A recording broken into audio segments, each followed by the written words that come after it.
What is up, YouTube? Silver Addict back for another video.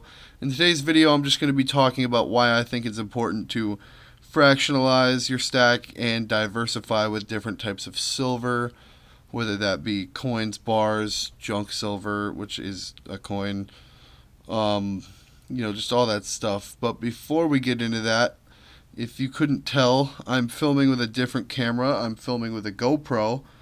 So I won't know how any of this looks or sounds till after I upload it, so bear with me if the sound sucks. In the future, I do plan on buying an external mic for it. So yeah, I'm just trying to upgrade the quality of these videos for you guys.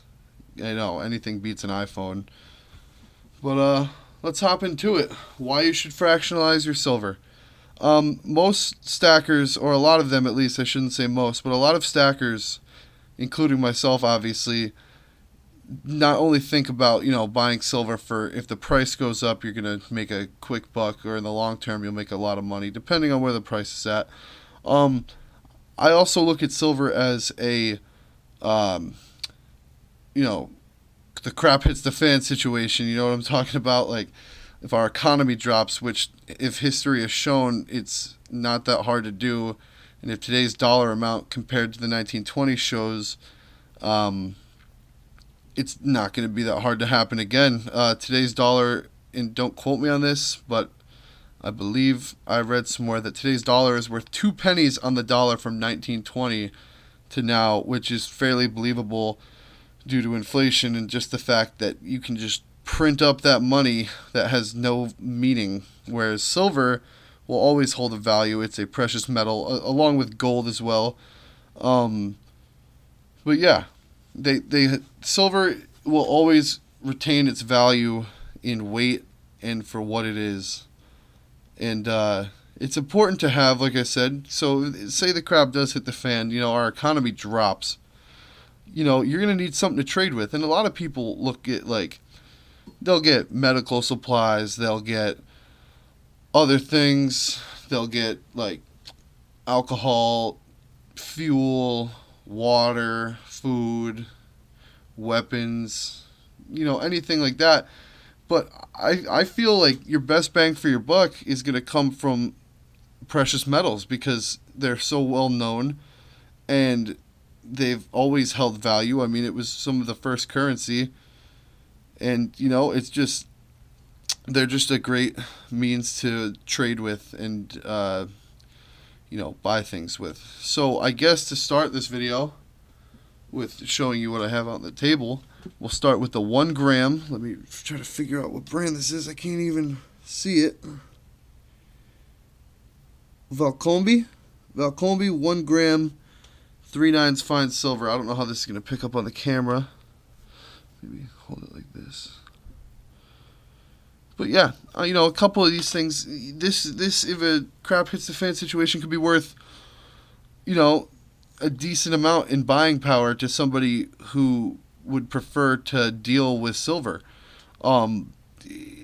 They seem small, they seem kind of pointless, but enough of them add up to an ounce if you need it, and if you can sell them or trade them while broken down into 1 gram bars, it's worth it, because now you're dealing with such a small fraction of your stack. If you invest in other sizes, that it won't hurt your stack overall, and you can still get a lot with it. Now, moving on to junk silver, most people know, at least in the coin world, and if you're trading, I'm sure that pre-64 is going to be silver coins. You can just tell by the fact that the side doesn't show clad. It shows a nice gray tone to it. They make a different sound, and the tarnishing is a little bit different. Another great thing, so this might weigh a little bit more than this gram of silver. You can get more with it. Same with the quarter. Same with the $half. It might not be an ounce, but $1 face value times, what was it? I forget. It's like a bunch of, it's $1 face value. I don't know. I can't remember. But basically, to do the math on how many ounces you have a certain number and you times it by 0.715, and that will give you the full price or the full amount. Actually, let me try this on my phone real quick to see. Um, uh, yeah, 1 times 0.715. Yeah, okay, yeah. So a dollar face value of junk silver is 0.715. So if I have $5 worth of that times 0.715, that ends up to be 3.5 or 3.57 ounces of silver. So it adds up depending on how much you have. Same, like I said, with the 1 gram bars. So it can also help you because again, it's not that big, like in comparison to a full 1 ounce coin or a 5 ounce bar or 10 ounce bar, 1 kilo bar. So it adds up, and it's also breaking down into small fractions. Still get a lot of bang for your buck, depending, because nobody knows what it's going to be like until it happens, if it happens. Not saying it will, just saying it's nice to be prepared for the future. Moving on, we have the 1 ounce coins. If you are going to be trading for a crap hits the fan situation, you are going to want to use Silver Eagles. That's the most recognized silver coin in America, at least. Some people say around the world. But definitely recognizable in America. 1 ounce, you can get a lot of stuff for 1 ounce. I mean, you got to think, people will probably go off trading value per what it cost before. So if something happened tomorrow, I believe 1 ounce is right around $16.50 or something like that. And last time I checked, a dollar face value of junk silver is like $14 at my local coin shop, and I actually got a good deal with $2 face value from Provident Metals in my last unboxing, $12 per dollar face value. So, they'll go after that, and you can break it down through that. Next coin, 2 ounce. You don't have to get a 2 ounce coin, but it just doubles your 1 ounce. So it basically works the same. And then the 5 ounce,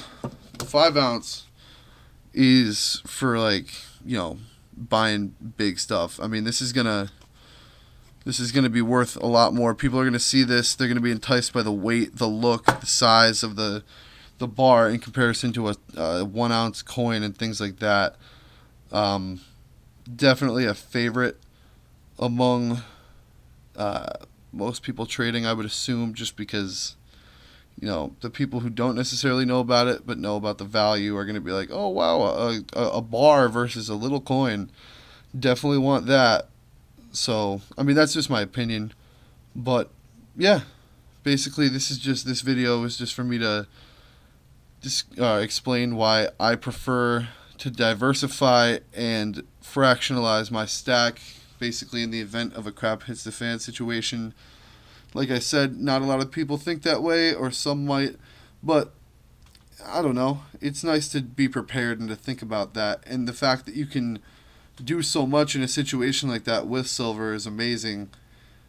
But yeah, thank you for watching, guys. As always, I will catch you in the next one.